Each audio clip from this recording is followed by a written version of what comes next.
नमस्कार, मैं हूं आपके साथ कनिका अरोरा और आप देख रहे हैं एफएम न्यूज। तो आज के हमारे खास कार्यक्रम में आप सभी का स्वागत है। रक्षा मंत्री राजनाथ सिंह ने अग्निपथ स्कीम का ऐलान कर दिया है। इससे सेना में शॉर्ट टर्म सेना में बहाली हो पाएगी। तीनों सेना प्रमुखों के साथ प्रेस कॉन्फ्रेंस के दौरान रक्षा मंत्री राजनाथ सिंह ने आज इसका ऐलान कर दिया है।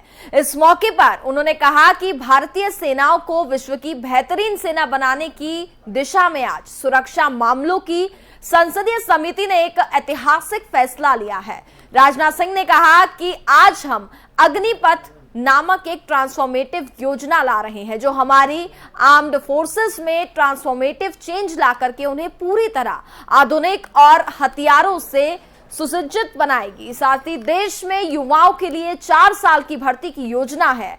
इन युवाओं को अग्निवीर कहा जाएगा। मित्रों, आप सभी का मेरी तरफ से स्वागत है। आप सभी जानते हैं कि पिछले कुछ वर्षों में भारतीय रक्षा व्यवस्था को और अधिक सशक्त बनाने की दृष्टि से सरकार ने कई महत्वपूर्ण कदम उठाए हैं।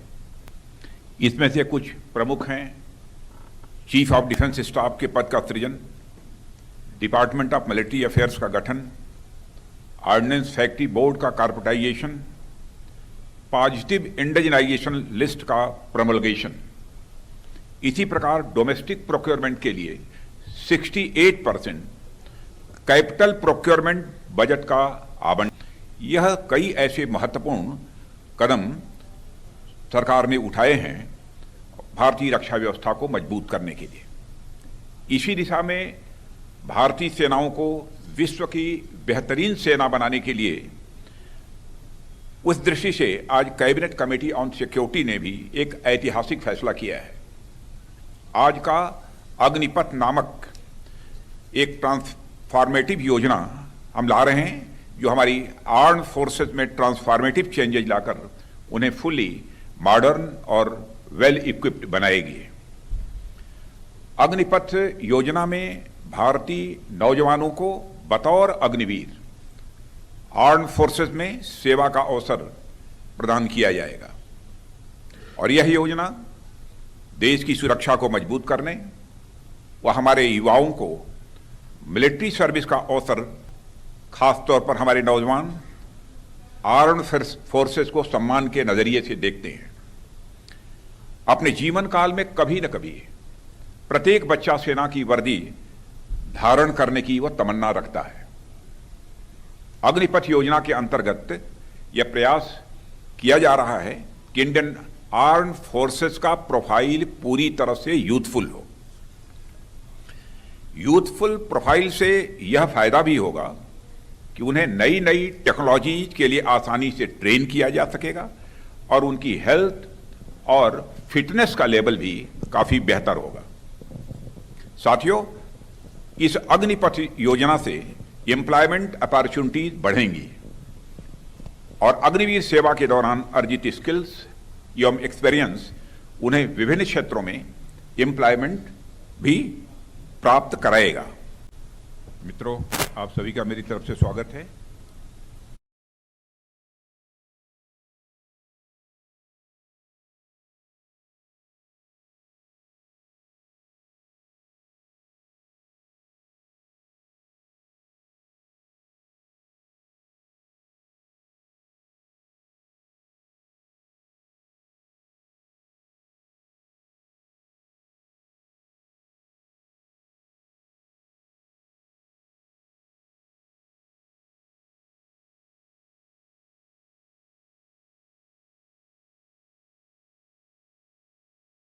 और इस पूरे मामले पर हमारे साथ ज्यादा बातचीत करेंगे retired wing commander Praful Bakshi ji. इस वक्त हमारे साथ जुड़ गए हैं कार्यक्रम में।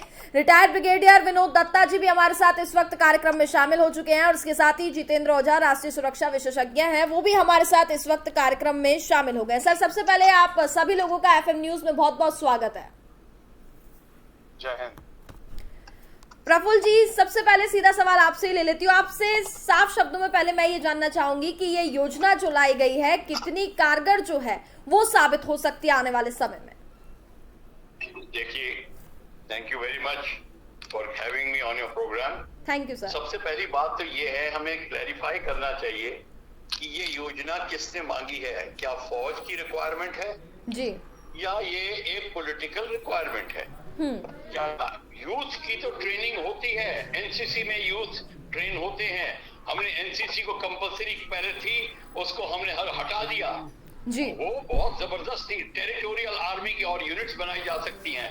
एक समय था ऑक्सिलरी एयर फोर्स होती थी, जिसमें कि सिविलियंस जाते थे, फ्लाइंग भी करते थे और पूरी अपना योगदान देते थे। वो सारा का सारा था एक प्रावधान भारत में, हमने उसको डिसकंटिन्यू कर दिया। अब हमारा एम क्या है? क्या हम सिविलियंस को लेकर ट्रेन करेंगे? बिल्कुल ठीक, आप लीजिए, आपने लिया है तो आप ट्रेन करना पड़ेगा। ट्रेन करने के बाद पैसे खर्च करेंगे, उनको ऊपर टेक्नोलॉजी, उनको जो टेक्निकल उनको केपेबल बनाएंगे, चाहे रडार ऑपरेटर हो, चाहे एयरक्राफ्ट मैकेनिक्स हो, चाहे मिसाइल ऑपरेटर हो। पायलट्स और हेलीकॉप्टर पायलट तो फाइटर पायलट तो नहीं बना सकेंगे, 4 साल में तो कुछ भी नहीं हो सकता। पर आप ये सब करके इतना पैसा खर्च करके उनको घर भेज देंगे, तो आप क्या हासिल कर रहे हैं? ये आप प्रूव क्या कर रहे हैं? ठीक है, यूथ ट्रेन हो गया, उसको डिसिप्लिन आ गया, उसका हौसला अफजाई, पेट्रियोटिज्म सब बढ़ गई, गुड। वो अगली नौकरी के लिए तैयार हो गया, वेरी गुड। पर सिक्योरिटी का क्या हुआ? हमें ये पता करना है कि कितने परसेंटेज की आप लेंगे। क्या पूरी रिक्रूटमेंट इस तरीके से फौज की करेंगे या लिमिटेड नंबर पर आप करेंगे? हाँ, लिमिटेड नंबर पर अगर कर सकते हैं और हमारे फौजी कमांडर कहते हैं कि हम इनको एब्जॉर्ब कर लेंगे, 4 साल की इनको यूटिलाइजेशन देंगे, आप कहाँ यूटिलाइज करेंगे? क्या आप उनको राजपुताना राइफल जैसी, चलिए ठीक है प्रफुल्ल जी, सिखलाई उसमें भेज के 4 साल में वो क्या हासिल करेगा? वो क्या योगदान देगा? हाँ, आप उसको गार्ड ड्यूटीज और वो एडम ड्यूटीज वगैरह में लगा के, ठीक है प्रफुल्ल जी, हम विनोद जी से भी ये सवाल करेंगे और विनोद जी से भी जानने की कोशिश करते हैं कि आखिरकार ये योजना कितनी ज्यादा कारगर साबित होगी। प्रफुल्ल जी, विनोद जी से भी जान लेते हैं कि विनोद जी की इस पर क्या राय है। बात पूरी कर लूं, मैं पूरी बात कर लूं। सर माफी चाहूंगी, समय की थोड़ी सी कमी है। आपको क्या हासिल होगा ये मैं जानना चाहता हूँ जी। अमाउंट ऑफ पैसा कितना खर्च करेंगे, ठीक है, आप देखिए, सिर्फ एक पॉलिटिकल पॉइंट को प्रूव करेंगे। हाँ, भारत की ये पॉलिसी अच्छी है, पर इसको किस तरीके से लागू किया जाए। सिर्फ 1000-2000 यूथ को आप ट्रेन करके ले जाए तो ठीक है, ये आर्मी एब्जॉर्ब कर लेगी, इसमें कोई प्रॉब्लम नहीं। ठीक है। अब विनोद जी से हम एक बार इस पर जान लेते हैं। विनोद जी, आपकी इस पूरे योजना को लेकर के क्या राय है? क्या ये वेतन और पेंशन खर्च को कम करना मकसद है या फिर रोजगार को बढ़ाना मकसद है? देखिए, मेरे हिसाब से ये योजना, इस पे काफी दिनों से चिंतन चल रहा था और अगर आप वैसे डेटा देखें या फैक्ट्स देखें, करीब 60,000 अधिकारी या जूनियर कमीशन ऑफिसर्स या जो नॉन कमीशन ऑफिसर्स हैं वो रिटायर होते हैं हर महीने सेना में। तो आप ये देखिए कि पिछले 2 साल से कोई भर्ती, कोई सब्सटेंशियल या मेजर रैलीज नहीं हुई और आर्मी या डिफेंस एक ऐसा इदारा है, ऐसा ऑर्गेनाइजेशन है जहां तो ये सोशल डिस्टेंसिंग तो अब आई है। हम तो जब कमीशन हुए थे उस समय भी 6 फीट की दूरी रखी जाती थी बैरक्स में से, ये मास्क और इस तरह के हाइजीन और सैनिटेशन के स्टैंडर्ड्स फॉलो किए जाते थे। ठीक है, मेरा कहने का मतलब ये है कि सेना तो कभी कोरोना से डरी नहीं। सेना ने सबसे ज्यादा साथ दिया देश का कोरोना में। उन्होंने अपनी बैरक्स खाली करा के जो कोविड हॉस्पिटल्स बनाए। तो हम किस बात से डर रहे थे? क्या सरकार ये चाहती थी कि इस तरह की एक सूडो जो डेफिशिएंसी है वो क्रिएट की जाए? या ऐसा ज्यादा जरूरी है देश की डिफेंस से या देश की सिक्योरिटी से? क्या पेंशन, आप मुझे बताइए कौन सा ऐसा ऑर्गेनाइजेशन है इस देश में जो 40 साल में अपने सैनिकों को, जिन्होंने अपनी पूरी जिंदगी न्यौछावर कर दी देश के नाम, उनको घर भेज देता है रिटायर करके क्योंकि यंगर आर्मी प्रोफाइल चाहिए? क्या एक पुलिस का जो सैनिक है या जो अधिकारी है वो भी क्यों 40 साल पे रिटायर नहीं हो जाना चाहिए? क्यों पुलिस में लोगों को यंग प्रोफाइल नहीं चाहिए? तो मेरा कहने का मतलब है कि ये जो इन्होंने जो पॉलिसी निकाली है। दूसरा देखिए, सेना दो चीजों पे काम करती है, मैन मशीन मिक्स और मैन मटेरियल मोराल। क्योंकि जब तक आप अपनी पलटन अपने लोगों से नहीं जुड़े रहेंगे, आप लड़ाई में उनके साथ नहीं जा सकते। अब यहाँ आप ये देखिए, जब तक वो जवान कुछ सीखेगा, 6 महीने तो ट्रेनिंग में निकल गए, 3.5 साल उसके पास बचते हैं, तो वो अपनी काउंटडाउन शुरू कर देगा। उसे मालूम है यार मेरा नंबर पहले 25% में तो आने वाला नहीं है, तो मुझे रिटेंशन होगी नहीं, तो वो पहले से ही अपना रोजगार समाचार हो या इस तरह की चीजें देखना शुरू कर देगा। चलिए ठीक है। तो इसमें यही होगा, तो कहते हैं ना कि उम्र दराज से मांग के लाए थे 4 दिन, 2 इंतजार में कट गए, 2 आरसू में। जितेंद्र जी भी हमारे साथ लगातार बने हैं। जितेंद्र जी, आप क्या कहना चाहेंगे, ये योजना कितनी कारगर साबित हो सकती है, और इसके डिमेरिट्स की भी अगर हम बात करें तो क्या कुछ हो सकते हैं? मैं आपसे निवेदन करूंगा कि 2-3 मिनट मुझे बिना इंटरप्ट किए जी बिल्कुल बोलने दें। देखिए, फौज की नौकरी कोई रोजगार का जरिया नहीं, ये जो है देश के साथ के लिए लड़ने का, देश को सुरक्षित रखने का जज्बा होना चाहिए। और दोनों जो मेरे सहयोगी हैं उन लोगों ने सही बात की।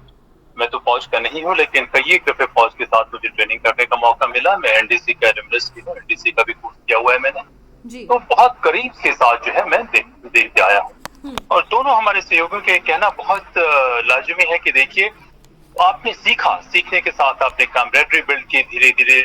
फौज में सिर्फ सीखना ही नहीं होता है, एक वैल्यूज है, उसमें आप एब्जॉर्ब होते हैं, आप इवॉल्व होते हैं, और उसके बाद एक बड़ी फाइटिंग यूनिट के रूप में, फिट फाइटिंग मशीन के रूप में जा रहे हैं। आजकल की तारीख में ये सही बात है कि यंग लोगों की प्रोफाइल होनी चाहिए, लेकिन आज की तारीख में फाइटिंग बहुत ही स्पेशलाइज्ड, बड़ा ही स्किल्ड प्रोफेशन हो गया है, और यूथ भी लोग कुछ ज्यादा समय तक रह रहे हैं। तो एक समस्या है, और इस समस्या को सुलझाने के लिए बहुत सोचने की जरूरत है। लेकिन ये जो तरीका है कि जो 4 साल का, जहां लोगों का स्टेक उतना ज्यादा नहीं रहेगा, ये बहुत चिंता की बात है। मैं बख्शी साहब से भी बहुत इत्तेफाक करता हूँ कि चलिए, मकसद ये नहीं है कि फौज में ट्रेन करके हम सोसाइटी में उसको वापस खुश कर दें। हमारा मकसद ये है कि हमारी फौज जो है दुनिया की सबसे बेहतरीन फौज होनी चाहिए। क्यों? क्योंकि जितनी जो है 2 फ्रंट वॉर की हम बात करते हैं, जितने हॉस्टाइल नेबरहुड में हम रह रहे हैं, वहां पे सिर्फ रिक्रूटमेंट ही नहीं, बहुत सारी चीजें चाहिए, और सीखते सीखते आपको थोड़ा समय लगता है। मैं सोचता हूँ कि किसी भी प्रोफेशन में पहले 4, 5, 7 साल लगते हैं, उसके बाद जो है आप हर तरीके से परिपक्व होते हैं, चाहे कोई भी प्रोफेशन क्यों ना हो। तो इस वजह से ये 4 साल का जो है सिर्फ रोजगार देने का अगर मकसद है, मैं तो बहुत चिंतित हूँ इससे। चलिए प्रफुल्ल जी, जिस तरीके से बताया जा रहा है कि रोजगार देने की तैयारी जो है वो की जा रही है, चूंकि काफी लंबे समय बाद ये भर्ती निकाली गई है, लेकिन मैं ये भी जानना चाहूंगी कि जो 4 साल के लिए निकाला गया है, क्या 4 साल बाद फिर से अप्लाई किया जा सकता है? देखिए, ऐसा है, ये 4 साल का ये मैजिक फिगर कैसे आया मेरे को समझ नहीं आई। कम से कम इस रिक्वायरमेंट के लिए अगर करना है, आप 10 साल करिए। 10 साल में कोई बहुत बूढ़ा नहीं हो जाएगा, पर फौज को उसका फायदा तो होगा। एटलीस्ट वो फुल फ्लेजेड सोल्जर बनेगा, अपने 2 टेन्योर करेगा, वो फुल फ्लेजेड सेलर बनेगा, वो और टेक्नोलॉजी हासिल करके, सिर्फ एक कोर्स करने से फायदा नहीं है, उसके ऊपर काम करेगा तो उसका मार्केट वैल्यू बढ़ेगी। अगर वो 22-20 साल की उम्र में ज्वाइन कर रहा है, 30 साल की उम्र में निकलता है, he is ready for the market. देश को भी प्रॉब्लम नहीं होगी, उसको भी प्रॉब्लम नहीं होगी। Minimum 10 years is the requirement, ये होनी चाहिए, मैं मानता हूँ। पर आपको फिर भी वो भी कम पड़ता है मेरे हिसाब से। जब नाम, नमक और निशान पे एक फौजी लड़ता है, सेंस ऑफ बिलोंगिंग प्रोड्यूस करता है। अभी जैसे ओझा साहब कह रहे थे, ये फौज पे रोजगार योजना थोड़ी है, ये नेशनल सिक्योरिटी को देख रही है। ये कोई रोजगार योजना नहीं है कि जब कोई भी आ जाए नौकरी कर ले, हाँ भाई तुमने नौकरी कर ली, छप्पा लग गया। ये नहीं होता। ये किसी ने, जिसने भी एडवाइस किया है हमारे पॉलिटिकल लीडर्स को, उनकी एडवाइस ठीक नहीं है। पॉलिटिशियन जो हैं और जो ब्यूरोक्रेट्स हैं, वो तो अपना देश का भला सोच रहे हैं, पर उनको ये मूट पॉइंट्स किसी ने समझाया नहीं है, क्योंकि हमारे लोग चुप रहते हैं, ढंग से बताते नहीं है कि ये सारा कुछ होगा। ये प्रॉब्लम है हमारे को। तो हमको ये देखना है कि मिनिमम 10 इयर्स अगर करना है तो 10 साल करिए, और उसके बाद में उनको आप छोड़ते हैं तो री एडजस्टमेंट, उनको कॉन्ट्रैक्ट साइन करिए कि जब रिक्वायरमेंट होगी आपको वापस बुलाया जाएगा, ताकि जो मैन पावर आपने ट्रेन की है इमरजेंसी में यूज हो सके। ये सारी की सारी चीजें, इसका प्रावधान रहेगा। और तभी जो टेरिटोरियल आर्मी बनी है। टेरिटोरियल आर्मी कैसे करती है? बिल्कुल, आपका सिविलियन आता है, फौज में काम करता है, जाता है, फिर आता है, कैंप अटेंड करता है, ज्यादा सक्सेसफुल हो रही है। ऑक्सिलरी एयरफोर्स थी, वो बहुत सक्सेसफुल थी, हमने उसको डिसकंटिन्यू कर दिया, हमने एनसीसी को डिसकंटिन्यू कर दिया। पहले एनसीसी तो ठीक करिए, आप वो करेंगे, उसमें ही बड़ा फर्क पड़ता है। एडवांस कोर्स एनसीसी के कराइए। मैंने उसमें पेपर लिखा था, youth programme for young India, उसके अंदर में ये सारा का सारा प्रावधान है। और ये ट्रेन्ड मैन पावर जो है, अगर आप ट्रेन करते हैं टेक्नोलॉजी में, टेक्निकल में, तो आप इनको एक्सपोर्ट भी कर सकते हैं। अगर बाद में अगर आप हो, चाहे फौजी ना बनाएं, आप कैसे भी टेक्नोलॉजी में ट्रेन करें, उनको बाहर एक्सपोर्ट कर सकते हैं under the provision of government schemes. Export का मतलब है उनको बाहर की नौकरी हो और बाहर से वो वापस आए with contract with government, to government contract. ये हो सकता है। ये हमको अगर सोचना है तो आगे चल के सोचना है। बिल्कुल। अब विनोद जी से हम, और ये नहीं बताया अभी तक कि कितने परसेंटेज के सोल्जर ऐसे आएंगे जो 4 साल के लिए आएंगे, कम से कम वो तो पता चले। विनोद जी, कितना सहमत है आप प्रफुल्ल जी की बात से? और जानना मैं ये भी चाहूंगी कि ये 4 साल का टारगेट क्यों रखा गया है, इसके बारे में भी आपसे जानना चाहूंगी। थोड़ा हमारी जनता को बताइए इस बारे में। और इसके साथ ही 4 साल बाद कितने लोगों को वहां पर परमानेंट किया जाएगा? देखिए, मैं बिल्कुल इत्तेफाक रखता हूँ प्रफुल्ल साहब की बातों से, और उन्होंने बड़े वोसिफोरसली ये अपने जो पॉइंट है वो रखे हैं। उनका ये सबसे बड़ा पॉइंट तो यही है कि भाई ये 4 साल के मैजिक फिगर पे आए कैसे। पहले आप देखिए, शॉर्ट सर्विस कमीशन भी हुआ करता था पहले 5 साल का था, फिर उसमें 5 साल एक्सटेंशन दी जाती थी, अब 10 साल का है, 4 साल की एक्सटेंशन दी जाती है। तो कम से कम 10 साल का तो एंगेजमेंट होना चाहिए। सरकार इतना पैसा खर्च कर रही है। दूसरी चीज देखिए, हम सन 62 की तरफ दोबारा जा रहे हैं। आप सन 62 में आप देखिए, जब पंडित नेहरू ने जब देश आजाद हुआ था तो chief of the army staff गए थे, जो सीएनसी हुआ करते थे उन दिनों, तो उन्होंने कहा था कि साहब हमको अपनी आर्मी मॉडर्नाइज करनी चाहिए। और उनका जवाब था कि I think we should disband the army. हमने तो किसी से लड़ना ही नहीं है, why this thing, please leave my office. अगर ये एक प्राइम मिनिस्टर के उस समय अल्फाज थे, तो आप सोच सकते हैं कि हम किस तरह पढ़ रहे हैं और हमें क्या हश्र हमारा हुआ सन 62 की लड़ाई में। और उस समय भी ऐसे ही है, जो फौज थी उसको बतौर ट्रुप लेबर उनसे बैरक्स बनवाए गए, उनसे इस तरह की चीजें कराई गई। तो अगर आप इस तरह की एक अनप्रोफेशनल आर्मी को जन्म दे रहे हैं, देखिए टेरिटोरियल आर्मी है, जैसे प्रफुल्ल साहब ने कहा था, एनसीसी है। एनसीसी में देखिए, आप मुझे बताइए, माननीय प्राइम मिनिस्टर साहब ने कहा था कि हम उसकी स्ट्रेंथ 25 लाख के करीब ले जाएंगे। उसमें प्रोग्रेस बहुत कम है। एक सेकेंड लाइन ऑफ डिफेंस हुआ करती थी, हम उसको कर सकते थे। एनसीसी में जो बच्चे कर रहे हैं, जो सी सर्टिफिकेट वगैरह कर लेते हैं, उनको भी थोड़ी हौसला अफजाई होती, उनको ये इसमें तरजीह देनी चाहिए थी, पहली बात।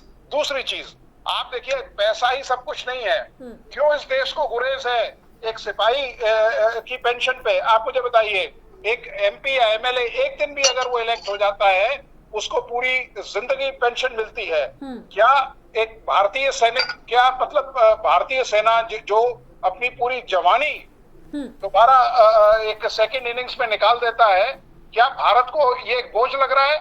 क्या आप ये पैसे बचा के एक ऐसी हमारी जो सेना है उसकी गिनती बेहतरीन सेनाओं में होती है। हमारी जो सेना है उसका जो बैकबोन है वो हमारे सैनिक हैं, हमारे जूनियर कमीशन ऑफिसर्स हैं, हमारी लीडरशिप है, हमारे अधिकारीगण हैं। तो आप अगर विश्व में किसी का परचम अगर लहराता है, आप ये देखिए चीन में, हमने इतनी डिबेट की, प्रफुल्ल साहब के साथ मैंने कई बार डिबेट की है, वहां कॉन्स्क्रिप्शन आर्मी है।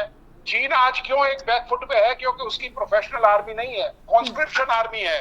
वहां आप इस तरह के जो कॉन्ट्रैक्चुअल लेबर के साथ आप युद्ध में जाएंगे।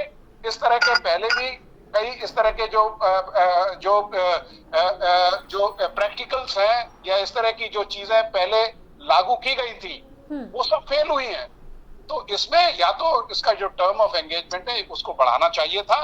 दूसरी चीज, आप देखिए, हमारे पास कितने आज भी 10,000 12,000 अफसरों की शॉर्टेज है, 1 लाख से ज्यादा जवानों की शॉर्टेज है। क्या हमारे यहाँ ह्यूमन कैपिटल नहीं है? क्या हमारे यहाँ रणबांकुरे नहीं है? क्या हमारे यहाँ इस तरह के लाल इस देश ने पैदा नहीं किए कि हम देश में अपनी सेना की जो एस्टेब्लिशमेंट है उसको पूरा कर सके? लेकिन सरकार की ये जो इनर्शिया है, सरकार की ये जो देर करने की जो आदत है, उसको बदलना चाहिए। क्योंकि इलेक्शन नजदीक है तो इस तरह की आप जो पॉलिसीज हैं उनको रोल आउट नहीं कर सकते, क्योंकि सेना एक ऐसा इदारा, देखिए सेना कोई जॉब नहीं है, इट इज ए इन्वॉल्वमेंट। मैं एक ऐसी फैमिली से आता हूं जिसका नाम लिम्का बुक ऑफ रिकॉर्ड्स में दर्ज है। सबसे ज्यादा मैक्सिमम आर्मी ऑफिसर्स अगर डिफेंस में किसी ने दिए हैं तो मेरे परिवार ने दिए हैं। मेरा खून भी आप निकालेंगे तो हरे रंग का निकलेगा।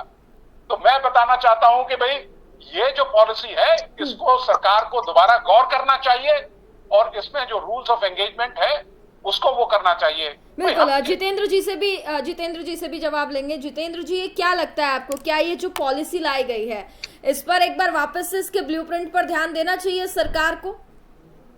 बिल्कुल देना चाहिए। देखिए, हम लोगों का मकसद ये है कि हमारे देश को सबसे बेहतरीन और सबसे फिट और सबसे मजबूत सेना मिले। तो इस वजह से ये आपका प्लेटफॉर्म है, हमें अपनी बात कहने का मौका दे रहा है। और संभव है कि कई दफे पॉलिटिकल लीडरशिप जो है वो अपने फाइनेंशियल एक्सपर्ट्स और इन सारे लोगों के कहने पे आती है और उस तरीके से देखती है कि जब हम फौज को देखते हैं तो देखना चाहिए कि भाई इससे फौज को क्या फायदा हो रहा है, और निश्चित रूप से फाइनेंशियल इश्यूज एक कंसिडरेशन है। लेकिन इसका आंसर ये शॉर्टकट नहीं होना चाहिए कि हम कुछ पैसे बचाने के लिए जो है फौज की प्रोफेशनलिज्म को या उसकी स्ट्रेंथ को कमजोर करें। मैं समझता हूं कि इसका एक दूसरा तरीका होना चाहिए कि देखिए 40 साल 42 साल या 45 साल के बाद जब फौज के लोग निकलते हैं तो बहुत सारी उनके लिए अपॉर्चुनिटीज हैं। तो ये एक एरिया है जिस पर कई लोगों से मेरी कई दफे बात होती है कि नहीं, इतने कम उम्र में जब लोग ये निकलते हैं तो ये इंश्योर किया जाए कि चूंकि वो ट्रेंड है, स्किल्ड है, तो कैसे उनको एब्जॉर्ब किया जाए। तो उस तरीके से हमारे ख्याल से कि उनकी फाइनेंशियल सिक्योरिटी निकलने के बाद बनी रहे, ये नहीं कि वो सिर्फ पेंशन पे डिपेंड करें। तो इसके लिए कॉम्प्रिहेंसिव प्लानिंग की जरूर आवश्यकता है। लेकिन जैसे बख्शी साहब ने भी कहा और ब्रिगेडियर साहब ने भी कहा कि देखिए आपको सीखते सीखते समय लगता है, उनके वैल्यूज को एब्जॉर्ब करना है, कैमराडरी बिल्ड करनी है, उसमें इन्वॉल्व होना है और कंसोलिडेट करते हैं। एक चीज है जब आप सीखते हैं तो उसको कंसोलिडेट करते हैं। और लास्ट टाइम भी हमने कहा कि देखिए जो स्थिति 1950 में थी या 60 में थी, 70 में थी, वो नहीं है 2020 में। 2020 में लाइफ एक्सपेक्टेंसी बढ़ चुकी है। अब हम कहते हैं कि लोग ज्यादा समय तक फिट रह सकते हैं, ज्यादा समय तक मजबूत रह सकते हैं। तो ये दोनों में कैसे ये बैलेंस स्ट्राइक किया जाए, इस पे सोचने की जरूरत है। और मैं समझता हूँ कि सरकार को इस पे दोबारा ध्यान देने की जरूरत है कि 4 साल का जिस वजह से उन्होंने किया कि उनको ध्यान देने की जरूरत है कि कैसे जो है फौज को भी फायदा मिले, डिफेंस फोर्सेस को भी फायदा मिले, और साथ में जो इकोनॉमिक ये तरीका एंगल है उसको दूसरे तरीके से हैंडल किया जाए बजाय कि इस शॉर्ट सर्किट के तरीके से। वरना हम ट्रेनिंग पे बहुत अधिक पैसा खर्च करेंगे और ट्रेनिंग पे खर्च करने के बाद जो गेन होगा, जो फायदा होना चाहिए फौज को, वो नहीं मिल पाएगा। ठीक है, एक लास्ट कमेंट प्रफुल्ल जी से लेना चाहूंगी। प्रफुल्ल जी क्या कहना चाहेंगे? देखिए, मैं ये कहना चाहूंगा कि इस समय अपनी गवर्नमेंट को ये सारे का सारे पॉलिसी रिव्यू करें और उनको ये रिक्वायरमेंट पहले लिखें कि उनको चाहिए क्या। अगर उनको लोगों को नौकरी देनी है उसके दूसरे तरीके हैं, फौज की एफिशिएंसी बढ़ानी है उसके दूसरे तरीके हैं। और मेरे दोनों साथियों ने, ओझा साहब ने और ब्रिगेडियर साहब ने जो बोला, जितेंद्र साहब ने और ब्रिगेडियर साहब ने, एब्सोल्युटली करेक्ट है। ये आपको बिल्कुल सोचना पड़ेगा। You cannot waste security against recruitment policy और giving jobs to the people. ये बिल्कुल गलत होगा। और सेकेंडली हमको ये एक बात और देखनी पड़ेगी कि हमने जो एनसीसी जैसी यूनिट को हमने उनको खत्म किया है, अब उसको रिवाइव करना है। NCC officers who serve get a C certificate must be given the chance to come into the फौज। वो उनको करो। फिर देखिए आप पूरे के पूरे यूथ 7वीं क्लास से बच्चा बिल्कुल भड़क उठेगा, फौज में जाएगा, सीनियर डिवीजन के बाद में फौज में जाएगा, अपने 10-15 साल जो भी काम करेगा वो देश के काम में आएगा, डिसिप्लिन उसका क्रिएट करेगा, एटमॉस्फेयर क्रिएट करेगा।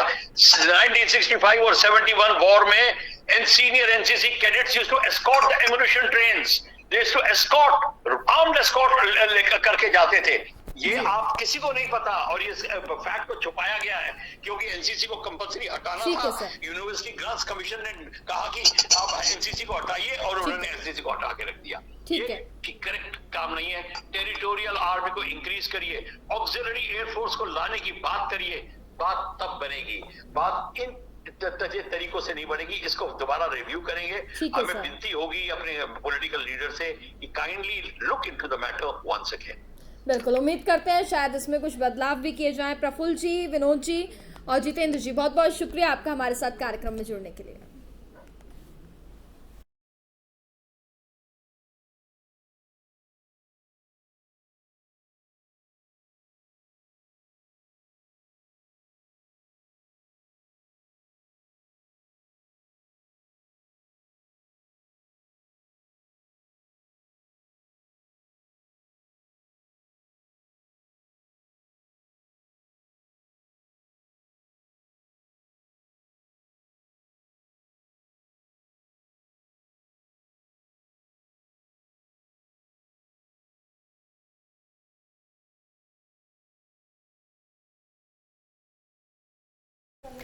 और इसी के साथ फिलहाल इस कार्यक्रम में मेरे साथ बस इतना ही। देखते रहिए एफएम न्यूज। नमस्कार।